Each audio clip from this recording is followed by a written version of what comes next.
On a daily basis, I'm working with a bunch of engineers and different people in the organization to collect and collate a bunch of project information, and then I help prioritize what work we do and what work we don't do based off risk. And one of the things we want to use for specifically sort of enhance our data analytics is on our forecasting models to refine those so we can minimize portfolio churn, really.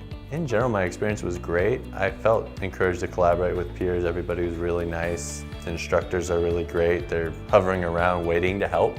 So that was fantastic. I think Raj does a great job of making sure you don't get bogged down on the tools themselves though, and just understanding the process that you have to go through to build a good model and to test the model. Because it really starts you from bare bones. If you don't really know much, you can join in, and as you could tell, there were a lot of people who were really experienced in data science, and it seems like they were getting a lot of value asking a lot of questions as well, because it goes through the process and the concepts and not sort of the syntax or the nitty-gritty details of everything. It just says, this is how you build a model, these are the things you need to be aware of, this is what you need to understand about doing it. It prepares you to be intuitive as opposed to mechanical and robotic-like.